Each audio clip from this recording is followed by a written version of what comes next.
Okay, hello everyone. Welcome back. My name is Greg Furman, and this is the Vantage Point AI Market Outlook for the week of July the 18th, 2022.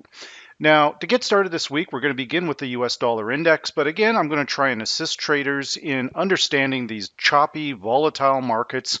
But in short, essentially, all markets are basically down. The bond markets, equity markets, commodity markets, and the dollar is causing the bulk of this move against these other markets. So, in my respectful opinion only, this is not sustainable. Interest rates, again, we could debate this up and down, but what we'll do is focus on price here in this week's session, looking into next week's trading, so you have some idea what to expect. Now, when we look at Monday's trade, again, just coming off the Vantage Point seminar in Tampa, a really good time down there, meeting a lot of nice people.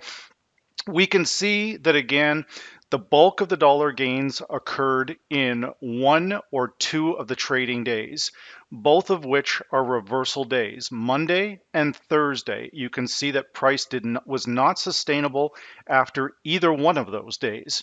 We had the US CPI number, which is debatable. In my opinion, it was not a hot number when you look at the core number. The core number from March was 6%. This number was 5.9. Now the question remains, will the Fed respond to that and say, okay, well, we believe that maybe inflation is starting to peak? Very difficult to say, but again, that headline number, I believe, was around 9.1%. That's month over month. Core numbers, guys, is what we look at. So when the dollar made a big push up on Monday, you can see Tuesday was a reversal day. Wednesday, despite that very hot CPI number, we came back down again, but then we rebounded off of the long predicted at 107.80, only to fall again on Friday. So once again, the structure of these markets, I would directly advise you guys to stay out on Monday and stay out on Thursday. Monday will set the tone for the week. So when we look at the indicators going into next week's trading, because this is an outlook, not a recap of something that's already happened. When we look at the neural index strength and the neural index, they are both down. The neural index is not a long-term indicator here, guys. It's 1 to 3 days. Excuse me. That's it. So don't get confused that the neural index is a trend-based indicator. It's not. It's basically a shorter term indicator giving us the market direction. Our MA diff has crossed to the downside. Our predicted RSI is falling, and we're not pushing any higher after that big move really on Monday and part of Tuesday. So as long as we can identify this, this would tell me, looking at monthly patterns, around the 15th of the month, the dollar usually does not do well between the 15th and the 30th. So again, when we look at this pattern, then we have a strong seasonal pattern in the Vantage Point software that is suggesting the dollar is just about capped out here. Doesn't mean it can't go higher, but it does suggest we're going to retrace potentially back into this 106.48, 106.48, 146.9, 106.49, excuse me, to the downside. So this is what we would watch for this coming week. Now, when we look at its arch rival, the dollar's arch rival, of course, is Bitcoin. I have been an advocate and will continue to be that the powers that be are not being truthful with us.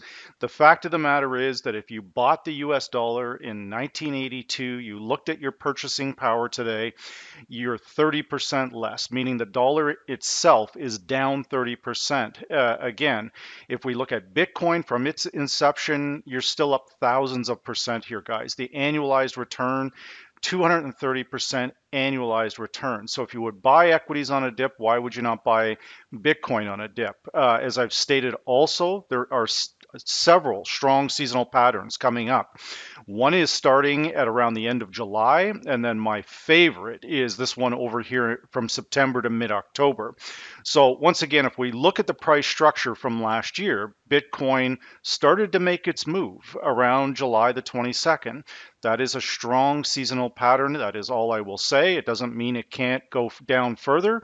But once again, when we look at the indicators, they're pointing higher. Another signal that warns us the dollar may not be as strong as what they're telling us. We've got our predicted RSI showing momentum breaking above the 60 level. Our predicted differences above the 0 line. line. It's incredibly important, guys, that we're not using indicators in isolation. We need to combine them together and, of course, be very mindful of these verified zones. The verified high here, that's coming in at 22,356. This is the level we must break above at the end of the day. So this is the one, the level I'll be watching, and I do expect a retest of that level this week. And if we can break through it, it could open the door to a bigger move towards the 31,000, but I don't think we're there just yet. Probably towards the end of the month, as I've just shown you on that core seasonal pattern. Now, when we look at gold, you can see gold, if we count back 5 days, once again, we made a push on Monday. We go down further on Tuesday. If we use our opening price, or basically the high from Monday, Monday trade, guys, is setting the tone for the week. Monday and part of Tuesday. You can see the next 3 days, gold hits into this basically around the high of the Monday price, but it never recovered. We've gone into the Vantage Point T-cross long, hitting into that every single day, and you can see that that line that I've drawn across here is intersecting on Wednesday with the Vantage Point long predicted at 1745, which triggered a bigger move lower down. My view is that if we look at gold from a different perspective and we go to an actual monthly time frame and we go back here, say 3, 4, 5 years, or maybe I don't even think I would have to go back that far, but I will. Gold is basically playing in a range. Essentially, we're approaching the lower end of that range right now at 1677. I would find it very difficult to believe that gold is going to go too far below that. If we look at when the global markets have gone into a recession, 75 to 80% of the time, gold has gone higher. That's a strong fundamental, guys. We've also got a seasonal pattern we're dealing with. But if we go back to the 2021 low, we're approaching that now. So if gold is going to take a bounce, I respectfully submit it will be very, very soon. We're sitting down around 1698. We've closed at 1707. So again, the verified zones are applicable to the daily, the weekly, and the monthly charts. But a lot of times, traders will gravitate towards the 5-minute, the 15-minute, the 1 hour. Even the daily doesn't always tell us the bigger picture. But for now, I would not be aggressively short until I have a sustained confirmed break below this particular level of 1677. And by sustained, I mean at least 3, 4, 5 days. Because again, if there was ever a bear trap, I would argue this is where it could be. So be very, very cautious with shorts on gold. Now, when we look at further identify what's going on with the equity markets this week, once again, I will bring up the charts and give you guys a bit of a trading plan, so to speak, which a 5-point plan. We've done it in the live trading room. I did it in the seminar recently in Tampa. And I would argue that trade should not be entered on Monday. It's just too choppy and too volatile. But when we look at Tuesday and Wednesday, we can see that price is holding here. We come back up to the Monday high, and then we move lower on Wednesday and lower again on Thursday on equities, and then we start our recovery process. So to begin the week, it would appear, looking at that predicted RSI running along the 40 level, that there is very few sellers down in this particular current low. We've got a bit of a double bottom there. That's coming in around 37, 37, 38. That will be our support for the week. Again, only in my respectful opinion, stop should be below 36.36.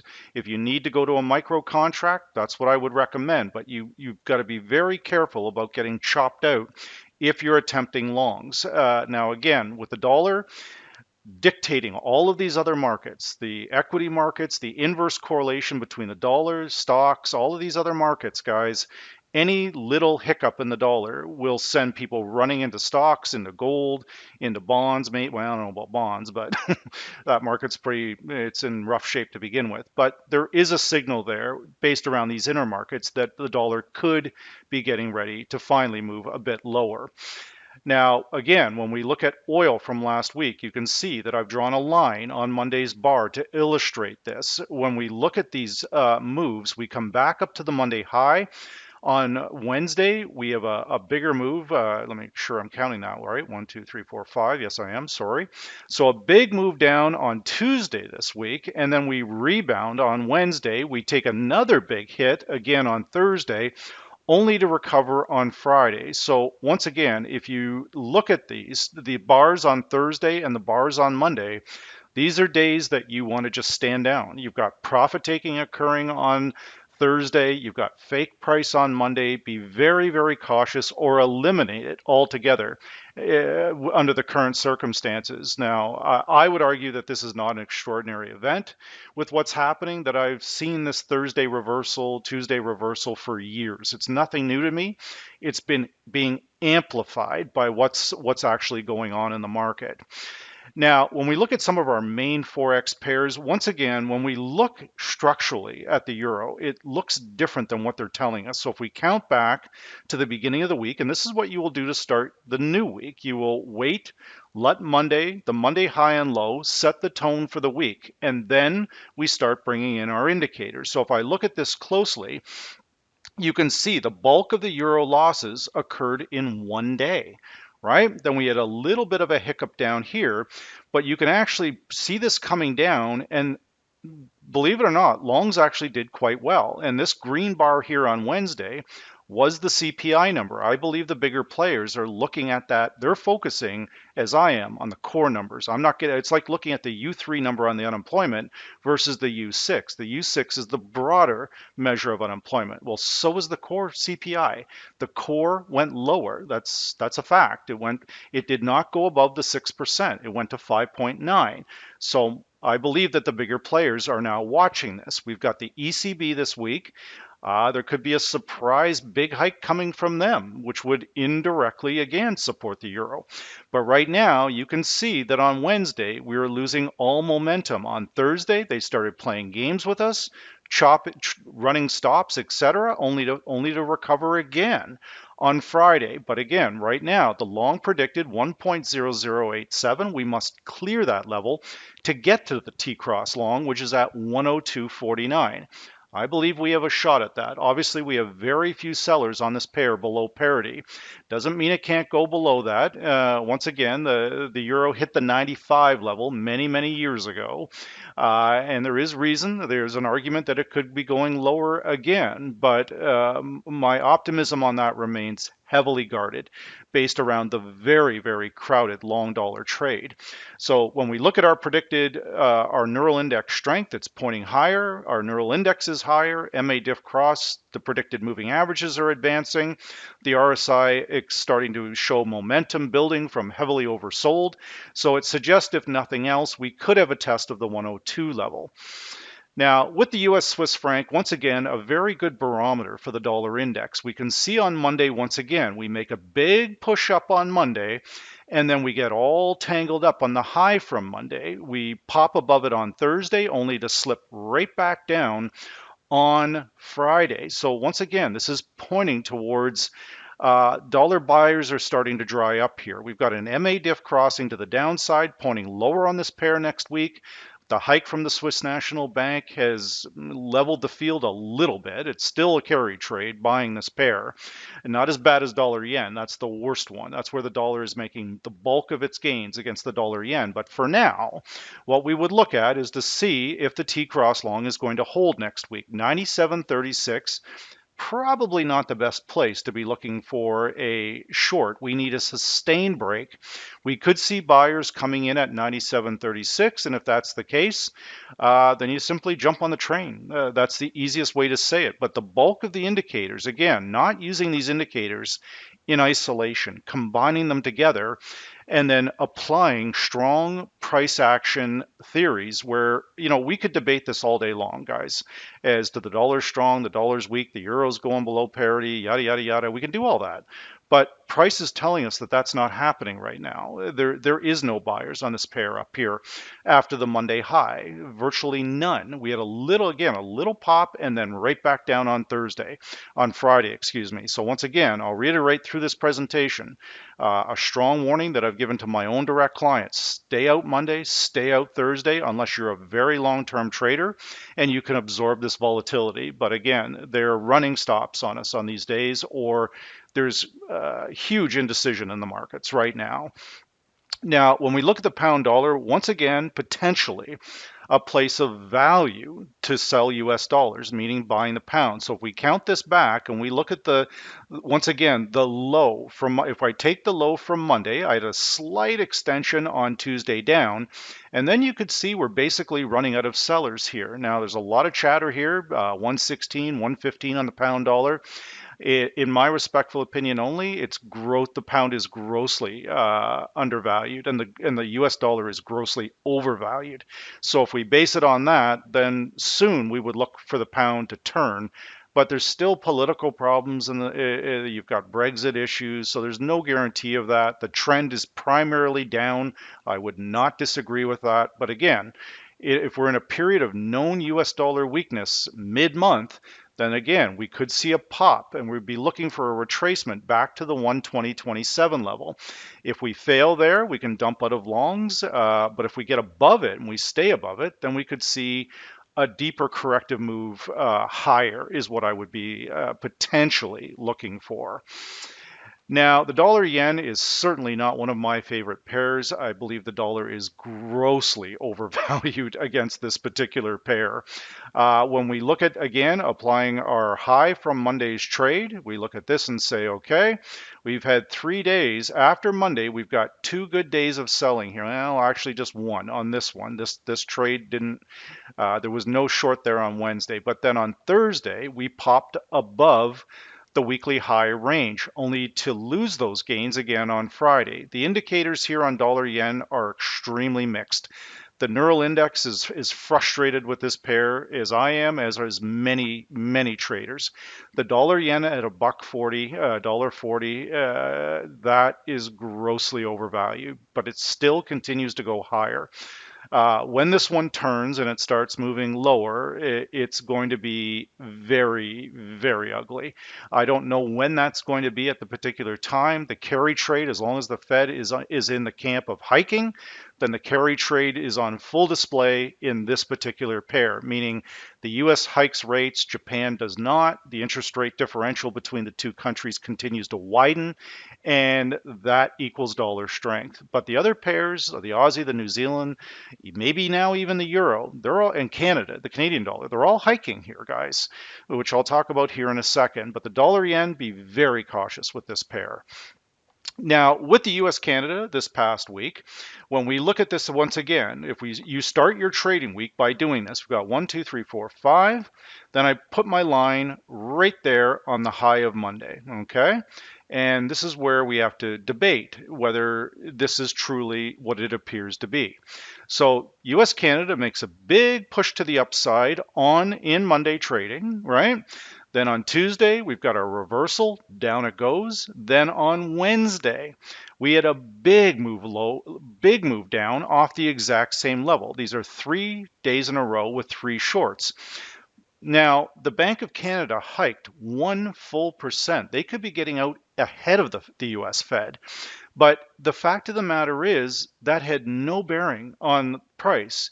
We had a big spike up all the way to 132 on Thursday. They flushed out most of your shorts, but the fact of the matter is when the equity markets and the oil markets, light sweet crude oil, when they plummeted, they pulled the CAD down with it. So do interest rates really matter that much?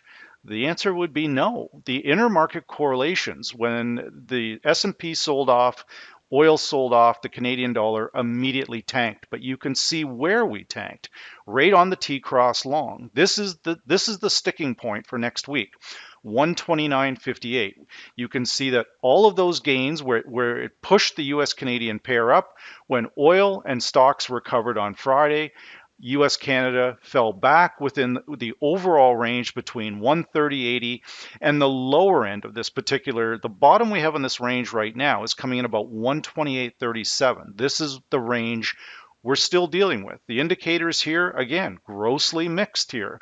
So we study price, we begin the week, we let the market push higher or lower on US Canada, we set our levels, and then we apply our indicators and away we go. That is the way we would want to do this. We would apply the same thing to the Aussie, because when you look at it from the perspective that I'm talking about here, counting back 245, there's our big push down on Monday. The bulk of the Aussie losses indisputably occurred in one single day. Then you have multiple buying opportunities every day thereafter, even with that very choppy Thursday trading. The indicators right now are pointing higher. Neural index strength, predicted differences, all of these indicators are warning that the Aussie is going to turn around. But for you guys as traders, what you have to understand is we need, well, not necessarily oil with the Aussie, but we need stocks going higher. If we get more of a risk on environment, the Aussie will benefit from that. So watch the S&P 500 very, very closely. Also with New Zealand.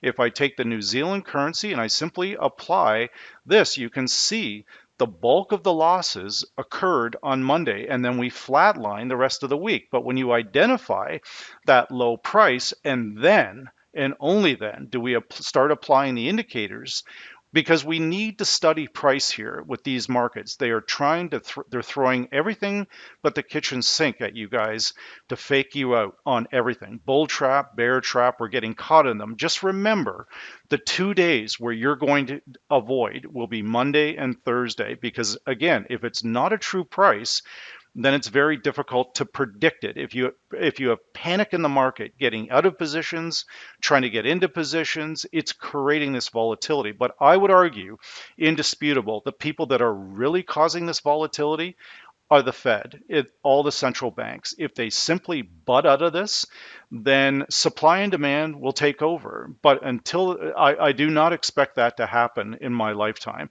they will continue to create this excessive volatility that is driving most of us crazy.